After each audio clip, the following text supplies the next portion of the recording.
और जयपुर से एक बड़ी खबर आ रही है। पूर्वी राजस्थान से लंपी आउटब्रेक। राजस्थान के 2 जिलों में फैली lumpy skin disease.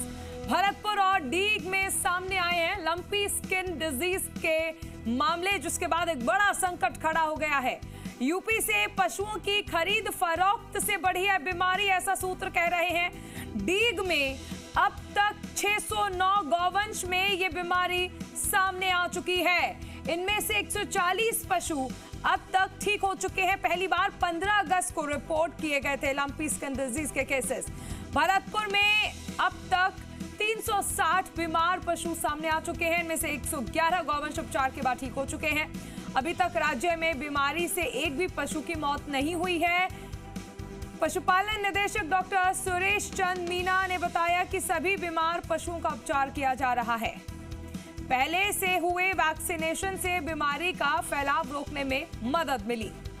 Lumpy skin disease के केसेस आने लगे हैं। काशीराम जुड़ गए हैं। काशीराम, 2 जिलों से अब तक कई मामले सामने आ चुके हैं। क्या किया जा रहा है स्वास्थ्य विभाग की ओर से ताकि मामले आगे बढ़े ना?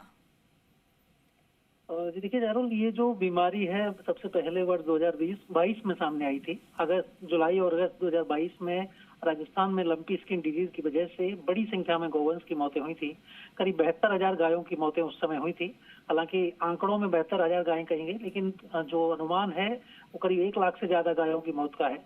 और उस दौरान जो बीमारी फैली उसके बाद राज्य सरकार हर साल टीकाकरण करती है और इस बार भी जून माह से टीकाकरण अभियान शुरू कर दिया गया था। उसके परिणाम सकारात्मक रहे कि अब बीमारी भले ही 2 जिलों में फैली है, लेकिन बहुत ज्यादा केस सामने नहीं आ रहे हैं। अभी तक डीग और भरतपुर, इन 2 जिलों में लंपी स्किन डिजीज के केस सामने आए हैं। गायों में ये बीमारी होती है। डीग में अब तक 609 गायों में बीमारी सामने आ चुकी है, जबकि भरतपुर में 360 गायों में इसकी बीमारी जो है वो सामने आ चुकी है। और करीब बताया जा रहा है कि 251 जो पशु हैं वो अब तक ठीक भी हो चुके हैं इनमें से बीमारी सामने आने के बाद, और किसी भी गाय की अब तक मौत नहीं हुई है। और इसके लिए जो प्रमुख रूप से कारण माना जा रहा है, जो विभागीय विशेषज्ञ हैं उनका कहना है कि उत्तर प्रदेश में ज्यादा केसेस सामने आ रहे हैं।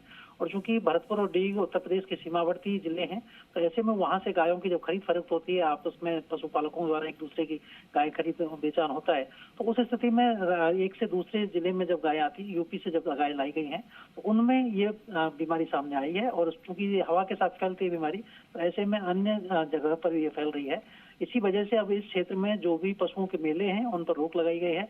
विभाग के जो अधिकारी कर्मचारी हैं उनकी छुट्टियां रद्द कर दी गई हैं और सभी विभागीय अधिकारी कर्मचारियों को तुरंत प्रभाव से गायों के बेहतर उपचार करने के निर्देश दिए गए हैं। अधिक से अधिक संख्या में जो बचे हुए पशु हैं उनको वैक्सीनेशन के निर्देश दिए गए हैं। डीग में अभी भी करीब 14,000 पशु ऐसे हैं, गौवंश ऐसे हैं जिनको अभी टीकाकरण नहीं किया जा सका है। 80,000 पशुओं में से कुल में, तो उनमें अब लंपी स्किन डिजीज का जो टीका है वो लगाने की तैयारी तेज कर दी गई है। चलिए, शुक्रिया इस तमाम जानकारी के लिए काशीराम।